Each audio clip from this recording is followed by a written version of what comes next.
Terima kasih Anda masih bersama kami. Bagi Anda yang baru saja bergabung, kami hadirkan kembali 3 berita utama hari ini. Rumah penampungan bahan bakar minyak BBM curian di Kota Medan terbakar dan merambat ke rumah warga lainnya. Sepasang suami istri dibegal 8 orang pemuda saat hendak pulang ke rumah di kawasan Belawan, Kota Medan.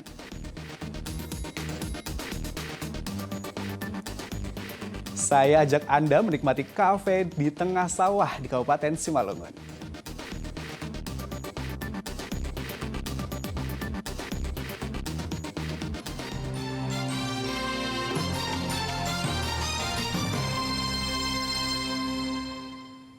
Belasan sapi ditemukan mati mendadak di parit areal perkebunan Sei Silau PTPN 3, Kecamatan Buntu Pane, Kabupaten Asahan.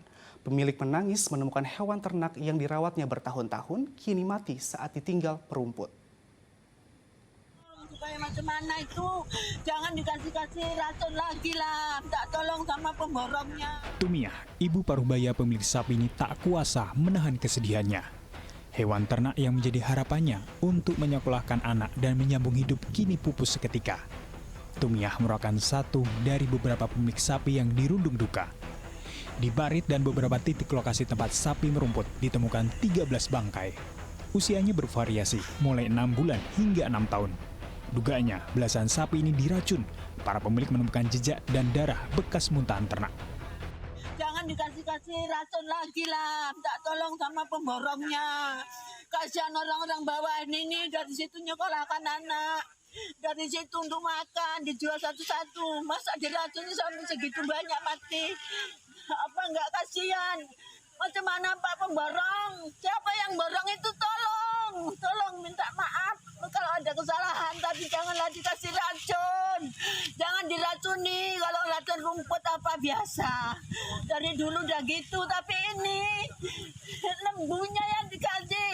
Ya Allah, tolonglah. Tolong ya Allah, bantu kami masyarakat kecil ini biar aman, biar lembu. Kami pun kita jaga juga, bukan enggak.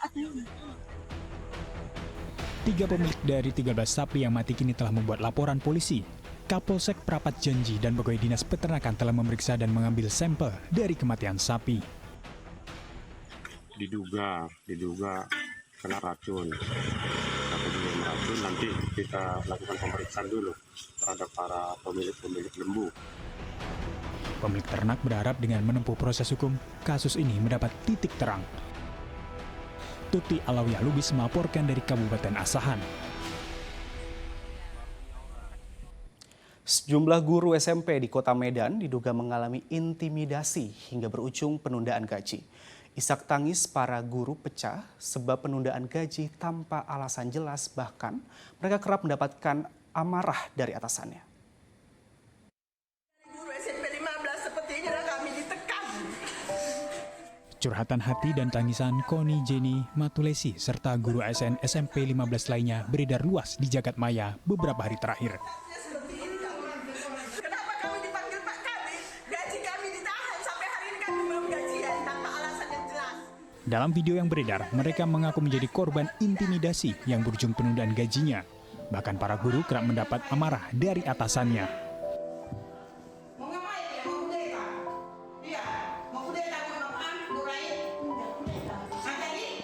Saya nggak cair, hanya karena keegoisan beliau. Tega, memang nggak seberapa. Tapi dosanya biarlah beliau yang menanggung. Ini bukti apa tadi, Bu? Ini ekin saya, Bu. Ekin kerja. Karena saya bantahin itu surat ketiga, saya dibuat seperti ini. Wakil Kepala Sekolah, Suhartini membenarkan adanya permasalahan keterlambatan gaji yang tidak diketahui pasti alasannya dan tidak ditandatangani. Jadi saya bilang, Bu, apa gaji ini harus bisa kita merubahnya? Bisa, kata Ibu tuh. Mendengar gitu saya pun bingung. Saya tahu gaji untuk bulan ini itu udah nggak bisa diutak-atik lagi. Kalaupun mau kan bulan berikutnya, tapi prosedurnya ada, saya bilang. Nah, kalau untuk Ibu sendiri, tadi Ibu sendiri mengalami nggak keterlambatan gaji seperti yang Ya lain? iyalah, saya sebenarnya udah mau sama. Kami para PKS mau menghadap kita kan, mau menghadap kami. Minta pindah. Saya main para guru pun membuka fakta di antaranya unggahan kepala sekolah pada aplikasi perpesanan bernada ejekan dan mengolok-olok mereka yang berupaya mengadukan nasibnya ke Dinas Pendidikan Kota Medan hingga keluar surat peringatan dengan tuduhan meninggalkan tugas mengajar. Tuti Alawiyah Lubis melaporkan dari Kota Medan.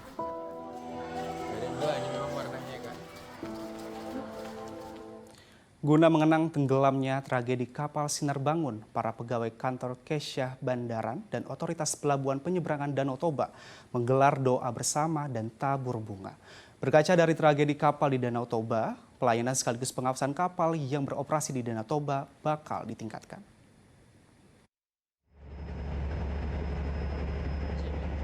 Tabur bunga oleh para pegawai kantor Kesyah Bandaran dan Otoritas Pelabuhan Penyeberangan KSOPP Danau Toba, Kabupaten Simalungun berlangsung di Dermaga Tigaras. Dengan kapal KMP Sumut 2, rombongan mengarungi perairan Danau Toba sebagai penghormatan sekaligus mengenang tragedi kapal Sinar Bangun yang tenggelam dekat Dermaga Tigaras. Kelalaian, kelebihan tonase penumpang dan cuaca buruk menjadi penyebab banyak kapal wisata penumpang di Danau Toba mengalami kecelakaan. Upacara tabur bunga diawali doa dan mengheningkan cipta di Danau Toba. Kegiatan tabur bunga yang dilaksanakan pada kawasan strategis Pariwisata Nasional Danau Toba dilaksanakan dalam rangka memperingati Hari Perhubungan Nasional tahun 2023, di mana kegiatan tersebut juga dalam rangka memperingati korban tragedi KM Sinar Bangun pada tahun 2018. Tujuan daripada kegiatan ini adalah mempunyai harapan ke depannya kejadian-kejadian KM Sinar Bangun di Danau Toba atau mungkin di seluruh Indonesia tidak terulang lagi, sehingga kehadiran KSOPP Danau Toba sangat bermanfaat bagi pelaksana angkutan perairan Danau Toba. Himbauan kepada pengguna kapal agar tetap berhati-hati, memperhatikan cuaca, dan mengikuti aturan-aturan yang dilaksanakan oleh KSOPP Danau Toba. Kapal Sinar Bangun tenggelam tahun 2018 di Danau Toba. 170 orang hilang tenggelam. Berkaca dari tragedi kapal di Danau Toba, pemilik kapal dan jajaran KSOPP akan memperbaiki pelayanan sekaligus meningkatkan pengawasan kapal yang beroperasi di Danau Toba. Yan Asmara melaporkan dari Kabupaten Simalungun.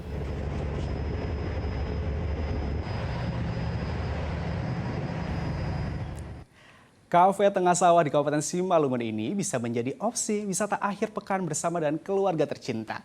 Kafe ini menyuguhkan panorama hamparan sawah yang asri, cocok untuk bersantai.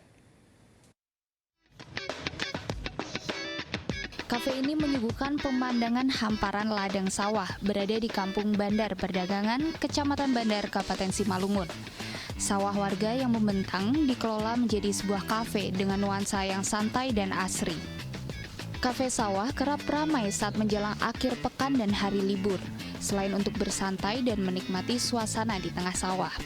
Tersedia juga bermacam kuliner khas Kabupaten Simalungun yang patut dicoba.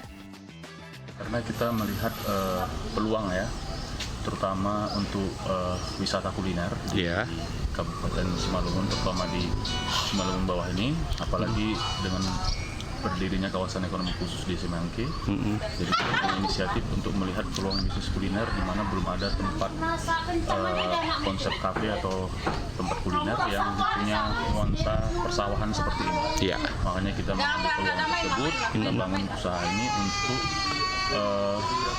mengantisipasi adanya konsumen-konsumen yang ingin berwisata kuliner yang dengan konsep yang berbeda dari biasanya.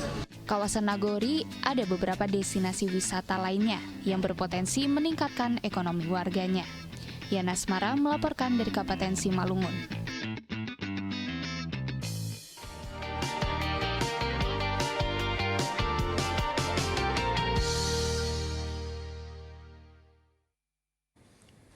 Informasi tersebut mengakhiri berita Medan hari ini. Saya Agi Kurnia berterima kasih atas perhatian dan kebersamaan Anda.